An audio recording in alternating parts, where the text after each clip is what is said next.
तो hello students, welcome to my YouTube channel research S education पर। तो कैसे हैं आप सब लोग? आई होप कि आप सब ठीक हैं। तो आज हम लेकर आ चुके हैं बिहार बोर्ड एग्ज़ाम 2023 के बच्चों के लिए फिजिक्स सब्जेक्ट पार्ट 2। पार्ट 1 इससे पहले दिया जा चुका है, तो अगर आप पार्ट 1 नहीं देखे हैं तो जाकर पार्ट 1 देख लीजिए, उसके बाद आकर पार्ट 2 देखिए। तो आप लोगों का तो डिप्रेशन बढ़ता ही जा रहा होगा एग्ज़ाम को लेकर। चलिए, वो अच्छा है, बढ़ना चाहिए। डिप्रेशन कैसा? अगर मन लगाकर पढ़ेंगे तो डिप्रेशन कैसा? आप मेहनत कीजिए, बस यही। तो चलिए हम अपने क्वेश्चन की तरफ चलते हैं। क्वेश्चन की तरफ जाने से पहले अगर हम बता दें आपको कि आप अगर मेरे चैनल पर नए हैं तो मेरे चैनल को सब्सक्राइब करके बेल आइकन को दबा ही लीजिए, ताकि आगे आने वाले वीडियो का नोटिफिकेशन आप तक पहुंचता रहे। चलिए क्वेश्चन देखते हैं हम। क्वेश्चन नंबर एक कह रहा है, निम्नलिखित में कौन विद्युत चुंबकीय तरंग नहीं है? निम्नलिखित में कौन विद्युत चुंबकीय तरंग नहीं है? तो इसका आंसर क्या होगा? ध्वनि तरंगे। कौन तरंगे? ध्वनि तरंगे। कौन सी तरंगे? ध्वनि तरंगे। कौन सी तरंगे? ध्वनि तरंगे। क्या था क्वेश्चन? निम्नलिखित में कौन विद्युत चुंबकीय तरंग नहीं है? कौन सा तरंग नहीं है? विद्युत चुंबकीय तरंग नहीं है। तो विद्युत चुंबकीय तरंग कौन नहीं है? तो वो ध्वनि तरंगे विद्युत चुंबकीय तरंगे नहीं है। चलिए 2 नंबर प्रश्न देखते हैं। 2 नंबर हमारा प्रश्न कह रहा है, विद्युत चुंबकीय तरंग की प्रकृति होती है। किसकी? विद्युत चुंबकीय तरंग की प्रकृति होती है। विद्युत चुंबकीय तरंग की प्रकृति कैसी होती है? तो विद्युत चुंबकीय तरंग की प्रकृति होती है अनुप्रस्थ। कैसी होती है? अनुप्रस्थ। विद्युत चुंबकीय तरंग की प्रकृति कैसी होती है? अनुप्रस्थ। कैसी होती है? अनुप्रस्थ। किसकी? विद्युत चुंबकीय तरंग की। किसकी? विद्युत चुंबकीय तरंग की। क्वेश्चन समझ कर। विद्युत चुंबकीय तरंग की प्रकृति कैसी होती है? अनुप्रस्थ। चलिए अगला प्रश्न देखते हैं। 3 नंबर प्रश्न देखते हैं। 3 नंबर प्रश्न कह रहा है, विद्युत चुंबकीय तरंग विक्षेपित हो सकती है। अब क्वेश्चन पूछ रहा है कि विद्युत चुंबकीय तरंग विक्षेपित हो सकती है। विद्युत चुंबकीय तरंग विक्षेपित हो सकती है, तो इसका आंसर है विद्युत कुमा चुंबकीय दोनों क्षेत्रों द्वारा। विद्युत कुमा चुंबकीय दोनों क्षेत्रों द्वारा। किसके द्वारा? विद्युत क्षेत्र के द्वारा भी हो सकती है और चुंबकीय क्षेत्र के भी द्वारा हो सकती है, इसलिए इन दोनों को लिख दिया हूं। विद्युत कुमा चुंबकीय दोनों क्षेत्र के द्वारा। चलिए अगला प्रश्न। सारे क्वेश्चन को नोट करते जाइएगा। बिना नोट करके, बिना याद किए कुछ नहीं होने वाला है, इसलिए इसको नोट कर आपसे रिक्वेस्ट है जी, इसको नोट्स बनाकर और अच्छे से याद करके ही एग्जाम में जाइए। अगर नोट्स बनाकर आप अच्छे से याद कर लेंगे तो क्वेश्चन आपसे गलत होने का चांस नहीं रहेगा और आपका अच्छा मार्क्स आएगा। तो नोट्स बनाकर और क्वेश्चन को अच्छे से याद कीजिए। चलिए 4 नंबर प्रश्न कह रहा है हमारा। 4 नंबर, विद्युत चुंबकीय तरंग के संचरण की दिशा होती है। विद्युत चुंबकीय तरंग के संचरण की दिशा होती है ई सदिश गुने बी सदिश के समानांतर। ई सदिश गुने बी सदिश के समानांतर। देख लीजिए इस सिंबल को। ई के माथा पर तीर का निशान, गुने बी के माथा पर भी तीर के निशान, के समांतर लिखा है। इसको देख लीजिए क्वेश्चन। इसमें कोई भी ऐसा क्वेश्चन नहीं है जो हर 2 साल 3 साल 5 साल नहीं पूछा है। तो सारा क्वेश्चन भी आइए, सारे को नोट्स बनाकर और अच्छे तरीके से याद करके ही आप एग्जाम में जाइएगा। चलिए सारे क्वेश्चन बहुत ही इंपॉर्टेंट है, बहुत। 5 नंबर प्रश्न देखते हैं। 5 नंबर प्रश्न हमारा कह रहा है, सबसे अधिक आवृत्ति होती है। तो सबसे अधिक आवृत्ति किसकी होती है? तो वो है गामा किरणों की। किस किरणों की? गामा किरणों की। इसमें अल्फा किरणें होती है, बीटा किरणें होती है, गामा किरणें होती है। तो सबसे अधिक आवृत्ति किसके होती है? गामा किरणों की। किसके होती है? गामा किरणों की। ध्यान से देखना, ये अल्फा है और ये गामा, नहीं तो दोनों देख लो, ये उठा हुआ है, ये नीचे की तरफ है। तो सबसे अधिक आवृत्ति किसकी होती है? गामा किरणों की। किसकी होती है? गामा किरणों की। सबसे अधिक आवृत्ति किसकी होती है? गामा किरणों की। किसकी होती है? गामा किरणों की। हर क्वेश्चन को हम बार बार रिपीट कर रहे हैं, हर क्वेश्चन को, ताकि आपको याद हो जाए। चलिए थोड़ा सा मेहनत कर लीजिए, क्वेश्चन गलत नहीं होगा और आपके पेरेंट्स का भी कुछ नाम हो जाएगा। चलिए 6 नंबर प्रश्न देखते हैं। 6 नंबर हमारा प्रश्न कह रहा है मृग मरीचिका का कारण है। मृग मरीचिका का कारण है, मृग मरीचिका का कारण क्या है? पूर्ण आंतरिक परिवर्तन, पूर्ण आंतरिक परिवर्तन। मृग मरीचिका का कारण है पूर्ण आंतरिक परिवर्तन। ये 10th हो या 12th हो, दोनों में ही ये क्वेश्चन बहुत ही महत्वपूर्ण है, इसलिए इसको भी ध्यान से देखकर ही जाएगा। क्या था क्वेश्चन? मृग मरीचिका, किसका? मृग मरीचिका का कारण है पूर्ण आंतरिक परिवर्तन। मृग मरीचिका जानते हैं क्या है? कहीं रेत में जाइएगा, कहीं राजस्थान, तो उधर दूर से देखिएगा तो लगता है कि उधर पानी है, लेकिन वहां पानी नहीं रहता है, वो सब तो वही मृग मरीचिका का कारण होता है। यही सब तो वही है, वही मृग मरीचिका होता है। तो इस आंसर क्या होगा? मृग मरीचिका का कारण है पूर्ण आंतरिक परिवर्तन। चाहे जब तेज धूप उगी हो या सड़क पर भी देखा जाता है दूर से तो लगता है कि सड़कों पर पानी लगा है, लेकिन जब नजदीक जाते हैं तो अरे ये तो सूखा पड़ा है। तो वही होता है मृग मरीचिका। तो मृग मरीचिका का कारण है पूर्ण आंतरिक परावर्तन। देखना, पूर्ण आंतरिक अपवर्तन पर मत टिक लगाकर आ जाना, ध्यान से पढ़ लो। पूर्ण आंतरिक परावर्तन, पूर्ण आंतरिक परावर्तन। चलिए 7 नंबर प्रश्न देखते हैं। 7 नंबर हमारा प्रश्न कह रहा है हीरा, किसका? हीरा, किसका? हीरा। हीरा का अपवर्तनांक करीब होता है, हीरा का अपवर्तनांक करीब होता है 2.42। हीरा का अपवर्तनांक करीब कितना होता है? 2.42। हीरा का अपवर्तनांक कितना होता है? 2.42। ये भी क्वेश्चन 10th में भी कई बार पूछा जा सकता है और 12th में भी कई बार पूछा जा चुका है। तो इसलिए आप सभी क्वेश्चन हम शुरू में ही बता दिए हैं कि सारे क्वेश्चन, इसमें कोई ऐसा क्वेश्चन नहीं है जो पूछा नहीं गया है। कई बार, एक बार नहीं, बार बार रिपीट किया जा रहा है इन्हीं सब क्वेश्चन को। लेकिन तुम सब को क्या बताएं, ये 7 नंबर प्रश्न क्या कर रहा है? हीरा का अपवर्तनांक, किसका अपवर्तनांक पूछ रहा है? हीरा का। डायमंड, किसका अपवर्तनांक पूछ रहा है? हीरा का। हीरा का अपवर्तनांक कितना होता है? 2.42। 2.42। हीरा का अपवर्तनांक कितना होता है? 2. चलिए अगला प्रश्न पर चलते हैं। 8 नंबर प्रश्न कह रहा है हमारा, 8 नंबर प्रश्न कह रहा है प्रकाश, किसका? प्रकाश का वेग महत्तम होता है। मतलब पूछ रहा है प्रकाश का वेग महत्तम होता है किसमें? निर्वात में। प्रकाश सबसे तेज कहां पर चलता है? तो वो है जगह है निर्वात, जहां वायु बिल्कुल ना हो। वो जगह है निर्वात, जहां वायु बिल्कुल ना हो। क्या क्वेश्चन कर रहा है? प्रकाश का वेग महत्तम होता है निर्वात। कहां होता है? निर्वात। कहां होता है? निर्वात। प्रकाश का वेग महत्तम होता है निर्वात। कहां होता है? निर्वात। चलिए अगला प्रश्न देखते हैं। 9 नंबर प्रश्न देखते हैं।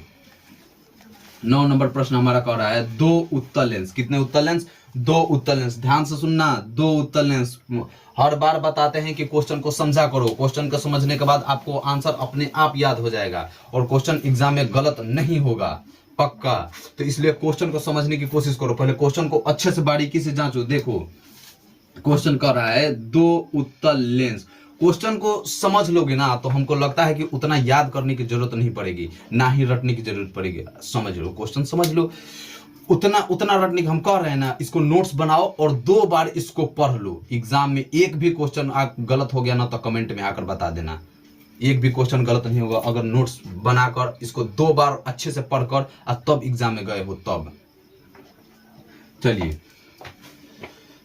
9 नंबर हमारा प्रश्न कह रहा है 2 उत्तल लेंस परस्पर संपर्क में रखे हैं। 2 उत्तल लेंस परस्पर एक दूसरे के संपर्क में रखते हैं। समतुल्य लेंस है, तो समतुल्य लेंस है कौन सा? उत्तल। कौन सा लेंस है? उत्तल लेंस। कौन सा लेंस है? उत्तल लेंस। कौन सा लेंस है? उत्तल लेंस। चलिए 10 नंबर प्रश्न देखते हैं। 10 नंबर प्रश्न हमारा कह रहा है एक उत्तल लेंस n बराबर 1.5, एक उत्तल लेंस n बराबर 1.5 को पानी n बराबर 1.33 में डुबाया जाता है। किसमें? डुबाया जाता है, तब वह व्यवहार करता है। कह रहा है किसको? एक उत्तल लेंस को। किसको? एक उत्तल लेंस को। किसको? एक उत्तल लेंस को पानी में डुबाया जाता है तब वह व्यवहार करता है। एक उत्तल लेंस को पानी में डुबाया जाता है तो वो किस तरह व्यवहार करता है? उत्तल लेंस की तरह। चलिए 11 नंबर प्रश्न देखते हैं। 11 नंबर प्रश्न देखते हैं।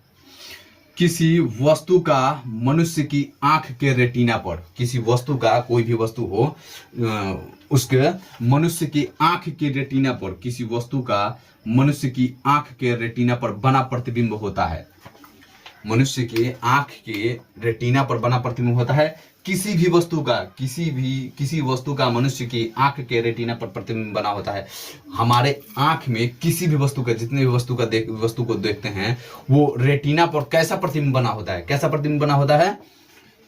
तो उसका आंसर है वास्तविक और उल्टा। कैसा प्रतिबिंब बना होता है? वास्तविक और उल्टा। बच्चे सोचते हैं जो हमारे आंख, समझते हैं मनुष्य बस हो गया, किसी वस्तु का मनुष्य की आंख के रेटिना पर, मनुष्य समझे मतलब कि हाँ मनुष्य की आंख पर, तो सीधा नहीं बनता है, रेटिना पर सीधा नहीं बनता है, रेटिना पर उल्टा बनता है। कैसा बनता है?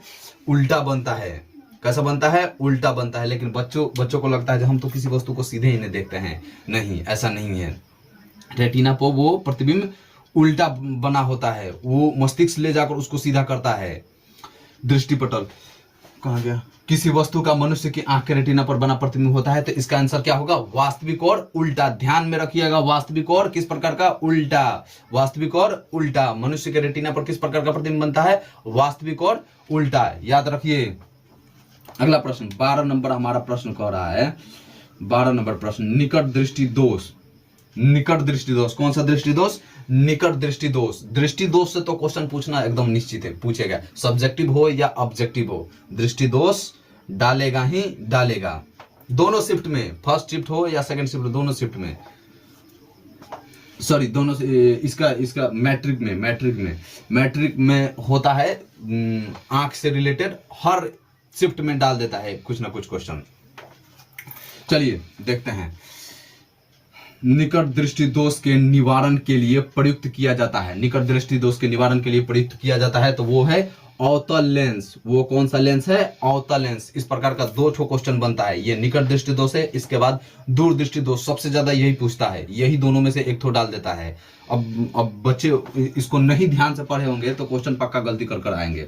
क्या था क्वेश्चन 12 नंबर? निकट दृष्टि दोष के निवारण के लिए, निकट दृष्टि दोष के निवारण के लिए प्रयुक्त किया जाता है अवतल लेंस। किस प्रकार का लेंस व्यवहार किया जाता है? अवतल लेंस। किस प्रकार का लेंस व्यवहार किया जाता है? अवतल लेंस। और दूर दृष्टि के निवारण के लिए किस प्रकार का लेंस व्यवहार में लाया जाता है?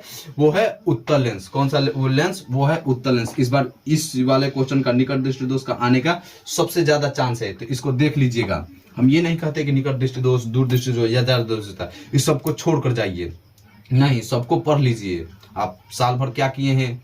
नहीं पढ़े हैं तो पढ़े होंगे ऑफकोर्स, तो उसको एक बार निकाल कर रिवीजन कर लीजिए। सब्जेक्टिव के लिए, ऑब्जेक्टिव के लिए तो हम क्वेश्चन सेट ही कर दिए हैं। चलिए देखते हैं प्रश्न क्या था। क्वेश्चन निकट दृष्टि दोष के निवारण के लिए प्रयुक्त किया जाता है, तो उसका आंसर होगा अवतल लेंस। क्या होगा इसका आंसर? अवतल लेंस। क्या होगा इसका आंसर? अवतल लेंस। चलिए अगला प्रश्न 13 नंबर हम अपना प्रश्न देखते हैं। 13 नंबर प्रश्न कह रहा है, सामान्य समायोजन में खगोलीय दूरदर्शक की नली की लंबाई होगी। सामान्य समायोजन में खगोलीय दूरदर्शक की नली की लंबाई होगी, तो इसका आंसर है FO + FE। इस प्रकार का क्वेश्चन बहुत पूछता है, इस प्रकार का क्वेश्चन बहुत पूछता है, इस प्रकार का क्वेश्चन बहुत पूछता है। उसका टेंशन मत लो ना, सिर्फ तुम याद करके जाओ ना इन सब क्वेश्चनों को, एक दिन जाकर बैठ जाओगे ना, बस उसके बाद से इन्हीं सबको खोजोगे। समझ गए? तो इसको बारीकी से याद करके तब एग्जाम में बैठो। नोट्स बनाने में क्या जाता है आप लोगों को, अच्छे से। बच्चे अधिकतर क्या करते हैं, वीडियो चलाने के बाद इधर उधर करने लगता है। नहीं, ऐसा मत करो, सारा काम निपटा कर ही वीडियो स्टार्ट करके बैठो। बताए थे पिछले वीडियो में भी बताए थे, कान में एक ठो लीड ले लो, लीड लगाकर और तब बैठ जाओ। उसको रखकर पेपर ले लो और पेन ले लो, 2 कलर का पेन ले लो, एक पेन से क्वेश्चन लिखो और दूसरा पेन से आंसर करो, और करते जाओ। कर लेने के बाद क्या करो, उसको 2 बार अच्छे तरीके से समझ कर पढ़ लो, बस एग्जाम में क्वेश्चन गलत नहीं होगा, ये मेरी गारंटी है 100%। चलिए क्वेश्चन देखते हैं। क्या था क्वेश्चन? सामान्य समायोजन में खगोलीय दूरदर्शक की नली की लंबाई होगी FO + FE। क्या होगा? FO + FE। अगला प्रश्न 14 नंबर हमारा प्रश्न कह रहा है जो सामान्य समायोजन के लिए, देखिए ये सेम क्वेश्चन दिख रहा है लेकिन कुछ ना कुछ इसमें डिफरेंस किया होगा, तो अगर क्वेश्चन नहीं समझे रहेंगे तो गलत कर आ जाएंगे। देखिएगा ये क्वेश्चन क्या था, समान समायोजन में खगोलीय दूरदर्शक की नली की लंबाई, इसमें क्या पूछ रहा था, खगोलीय दूरदर्शक की नली की लंबाई। इस वाले प्रश्न में क्या कह रहा है, सामान्य समायोजन के लिए, अभी सेम क्वेश्चन जा रहा है, खगोलीय दूरदर्शक, ये अभी भी सेम क्वेश्चन है, खगोलीय दूरदर्शक की, इसमें क्या नली की लंबाई पूछ रहा है, लेकिन इसमें क्या पूछ रहा है, जो सामान्य समायोजन के लिए खगोलीय दूरदर्शक की आवर्धन क्षमता होती है, क्या होती है आवर्धन क्षमता, तो इसका आंसर होगा -FO/FE। देख रहे हो वही है, सिर्फ इसका स्ट्रक्चर बदल गया है। देख लो इसमें FO+FE, इसमें आ गया -FO/FE, -FO/FE। देखने से लग रहा है, अगर ध्यान से अगर क्वेश्चन समझकर नहीं इसको याद किया जाए तो ये पकड़ाएगा क्वेश्चन, इस वाले क्वेश्चन का आंसर ये वाला करके आ जाओगे और इस वाले क्वेश्चन का आंसर ये वाला करके आ जाओगे। अगर समझे रहोगे तो जिसका जो आंसर है वही करके आओगे, समझ गए। चलो अगले प्रश्न पर चलते हैं। 15 नंबर प्रश्न हमारा कह रहा है जब प्रकाश की एक किरण स्लेब में प्रवेश करती है, तो जब प्रकाश की एक किरण स्लेब में प्रवेश करती है तो इसका तरंग दैर्घ्य, जब प्रकाश की एक किरण स्लेब में प्रवेश करती है तो इसका तरंग दैर्घ्य क्या होता है, घटता है बाबू, घटता है। क्या होता है, घटता है। चलिए अगला प्रश्न देखते हैं। 16 नंबर प्रश्न हमारा कह रहा है पतले प्रिज्म, एक ठो प्रिज्म है जो पतला है, पतले प्रिज्म द्वारा न्यूनतम विचलन का कोण होता है, पतले प्रिज्म द्वारा न्यूनतम विचलन का कोण होता है μ-1 इंटू ए, μ-1 इंटू ए। क्या होता है इसका आंसर, μ-1 इंटू ए। इन सब क्वेश्चन को ध्यान से देख कर जाइएगा, इन्हीं सब क्वेश्चन में बच्चे अधिकतर गलत करते हैं, अधिकतर गलत करके आते हैं, तो इन सब क्वेश्चन को ध्यान से देख कर जाइएगा। चलिए अगला प्रश्न देखते हैं। 17 नंबर हमारा प्रश्न कह रहा है कोणीय वर्ण विक्षेपण, कौन सा वर्ण विक्षेपण, कोणीय वर्ण विक्षेपण। कोणीय वर्ण विक्षेपण बराबर होता है μv - μr इंटू ए। क्या होता है, μv - μr इंटू ए। इधर लिख दे रहे हैं, देखो μv - μr इंटू ए, ये होता है। इन्हीं सब क्वेश्चनों में सबसे ज्यादा गलतियां होती हैं, इन्हीं सब क्वेश्चनों में μv - μr इंटू ए, μv - μr इंटू ए। क्या था क्वेश्चन, कोणीय वर्ण विक्षेपण बराबर होता है, कोणीय वर्ण विक्षेपण किसके बराबर होता है, μv - μr इंटू ए। चलिए 18 नंबर प्रश्न देखते हैं हम। कह रहा है 18 नंबर, वर्ण विक्षेपण क्षमता के लिए निम्नलिखित में कौन संबंध सही है, वर्ण विक्षेपण क्षमता के लिए निम्नलिखित में कौन सा संबंध सही है, तो ये है W बराबर μv - μr बटे μy - 1। क्या था क्वेश्चन, वर्ण विक्षेपण क्षमता के लिए निम्नलिखित में कौन संबंध सही है, तो W बराबर μv - μr बटे μy - 1। याद रखिएगा ये सब क्वेश्चन गलती नहीं होना चाहिए, अगर हमारा वीडियो देख रहे हैं तो आपको सही करके आना है, समझ लीजिए, अपने माँ बाप को खुश करना है आपको।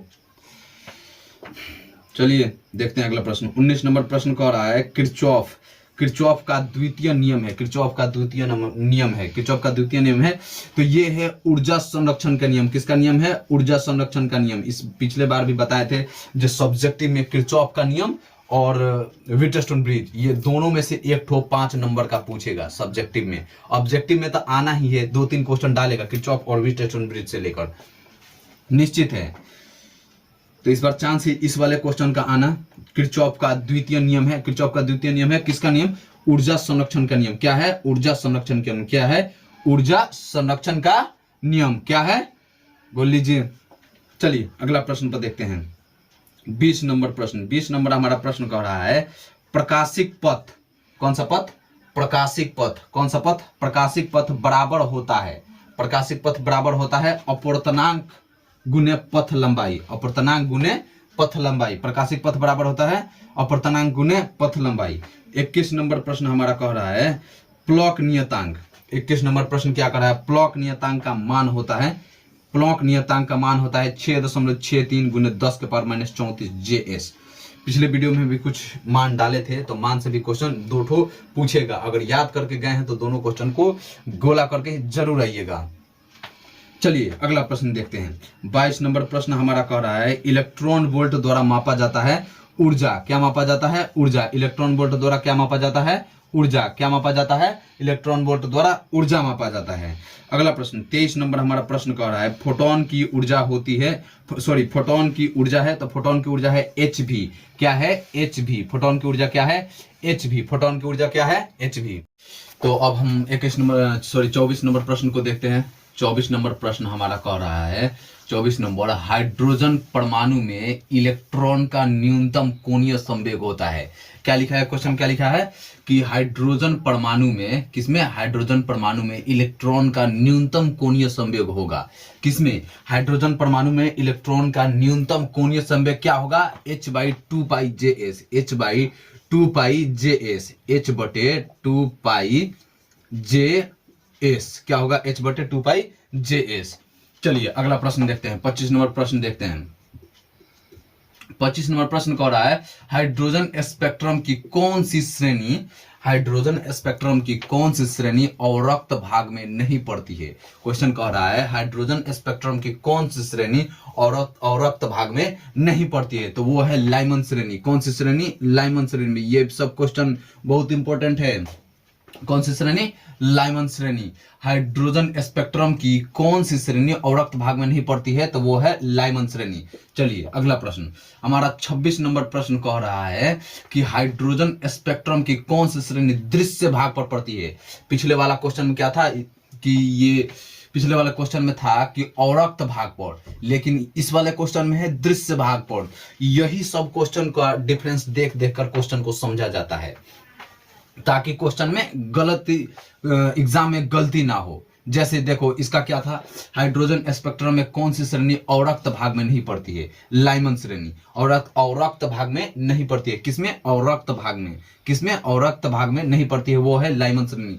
लेकिन जैसे कह दे कि हाइड्रोजन स्पेक्ट्रम की कौन सी श्रेणी, हाइड्रोजन स्पेक्ट्रम की कौन सी श्रेणी दृश्य भाग पर पड़ती है? कौन से भाग पर? दृश्य भाग पर पड़ती है, तो उसका आंसर होगा बामर श्रेणी। क्या होगा उसका आंसर? बामर श्रेणी। क्या होगा? बामर श्रेणी। क्या होगा इसका आंसर? बामर श्रेणी। दृश्य भाग और अवरक्त भाग दोनों सेम ही क्वेश्चन है। स्पेक्ट्रम, हाइड्रोजन स्पेक्ट्रम की कौन सी श्रेणी, यहां से भी वही होता है, हाइड्रोजन स्पेक्ट्रम की कौन सी श्रेणी, लेकिन क्वेश्चन यहां पर आकर चेंज कर दे रहा है। इसमें लिख दे रहा है अवरक्त भाग और इसमें लिख दे रहा है दृश्य भाग। तो अवरक्त भाग और दृश्य भाग दोनों को देखकर अच्छे से याद करना। अवरक्त भाग कहे तो उसका आंसर हो जाएगा लाइमन श्रेणी। उसका आंसर क्या हो जाएगा? लाइमन श्रेणी। और दृश्य भाग कहे तो उसका आंसर क्या हो जाएगा? बामर श्रेणी। क्या हो जाएगा इसका आंसर? बामर श्रेणी। चलिए अगला प्रश्न देखते हैं। 27 नंबर प्रश्न। 27 नंबर हमारा प्रश्न कह रहा है सौर ऊर्जा, कौन सा ऊर्जा? सौर ऊर्जा का स्रोत है। सौर ऊर्जा का स्रोत है न्यूक्लियर संलयन। कौन सा संलयन? न्यूक्लियर संलयन। सौर ऊर्जा का स्रोत है न्यूक्लियर संलयन। कौन सा संलयन? न्यूक्लियर संलयन। चलिए अगला प्रश्न 28 नंबर प्रश्न देखते हैं। 28 नंबर हमारा प्रश्न कह रहा है निम्नांकित में किसके लिए भेदन क्षमता अधिक है? निम्नांकित में किसके लिए भेदन क्षमता अधिक है? तो इसका आंसर है गामा किरणें। क्या है इसका आंसर? गामा किरणें। क्या है इसका आंसर? गामा किरणें।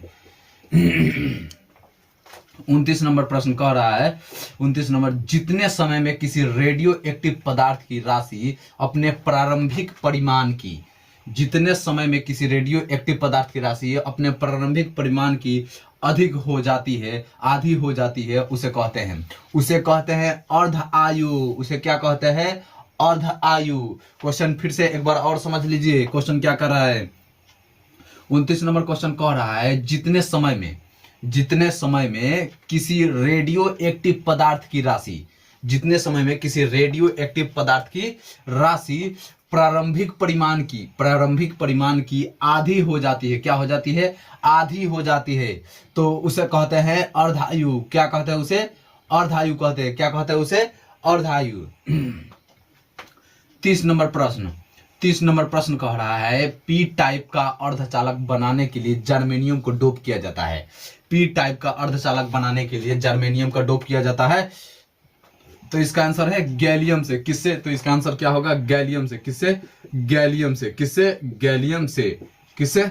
गैलियम से। क्वेश्चन, सारा क्वेश्चन बहुत ही इंपॉर्टेंट है, क्वेश्चन इससे बाहर नहीं जाने वाला है, इसलिए इसको अच्छे से रटकर ही एग्जाम में जाइएगा, वरना बहुत पछताना पड़ेगा। चलिए अगला प्रश्न, सॉरी उसी प्रश्न को अच्छे से समझते हैं। पी टाइप का अर्धचालक बनाने के लिए, कौन सा, पी टाइप का अर्धचालक बनाने के लिए जर्मेनियम को डोप किया जाता है। जर्मेनियम को डोप किया जाता है किससे, गैलियम से। किससे डोप किया जाता है, गैलियम से। किससे डोप किया जाता है, गैलियम से।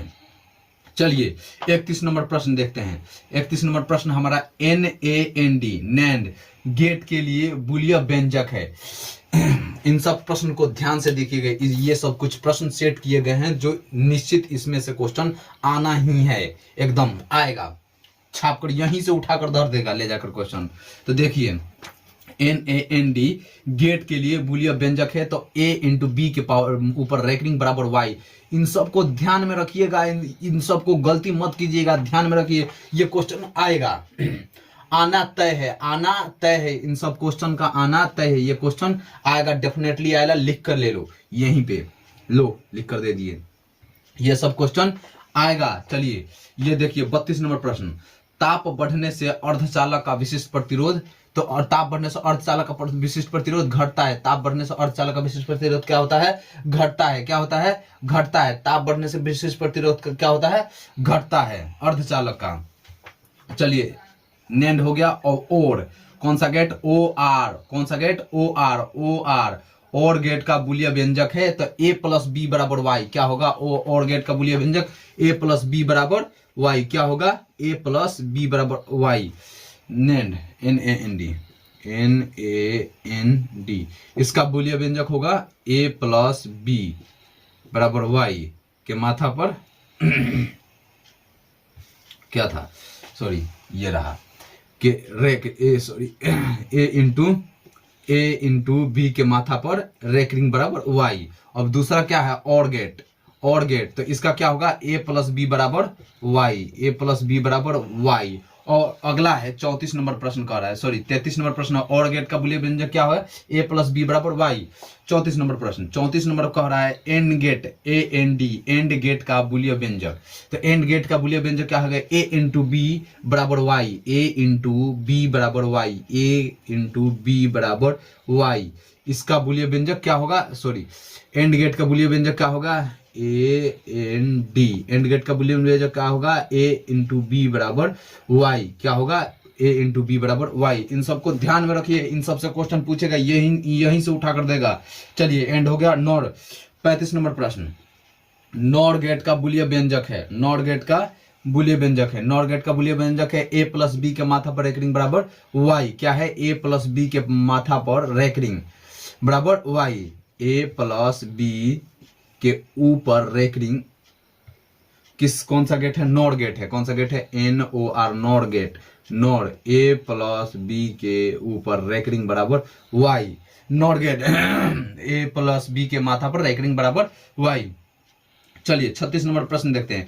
36 नंबर प्रश्न कह रहा है नैंड, NAND, नैंड गेट का संकेत होता है। तो इस फिगर को याद रखिएगा, नैंड गेट का संकेत, इस फिगर को याद रखिएगा, ये ऐसे करके बनता है, इसको ऐसे करके, ऐसे करके, ऐसे यहाँ पे, तो ये है नैंड, NAND। किस कौन सा गेट है, NAND, नैंड गेट का ये बोलिए, NAND नैंड गेट का संकेत है। क्या है, नैंड गेट का ये संकेत है, तो ध्यान में रख लीजिएगा इसको। चलिए 37 नंबर प्रश्न देखते हैं। 37 नंबर हमारा प्रश्न कह रहा है दाशमिक संख्या 25 का द्विधारी होता है। दाशमिक संख्या 25 का द्विधारी होता है, तो 11001 के नीचे 2, इसको भी याद रखिएगा। द्विधारी से भी क्वेश्चन एक ठो फिक्स रहता है, वो पूछेगा। चलिए अगला प्रश्न 38 नंबर प्रश्न देखते हैं। P प्रकार के अर्धचालक में, कौन सा प्रकार के, P प्रकार के अर्धचालक में आवेश वाहक होता है, तो वो है वीवर। क्या है उसका आंसर, वीवर। क्या है इसका आंसर, वीवर। क्या है, P प्रकार के अर्धचालक में आवेश वाहक होता है, वीवर। क्या होता है इसका आंसर, वीवर।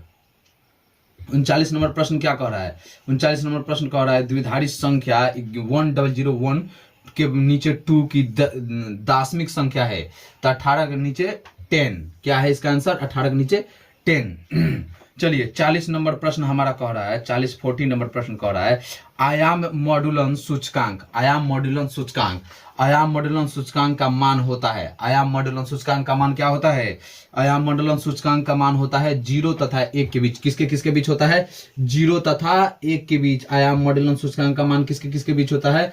0 तथा 1 के बीच। 0 तथा 1 के बीच आयाम मॉड्यूलन सूचकांक 0 तथा 1 के बीच। आयाम मॉड्यूलन सूचकांक 0 तथा 1 के बीच। गलत करके मत आइएगा एग्जाम से क्वेश्चन, सारे क्वेश्चन का आंसर सही चाहिए मुझे।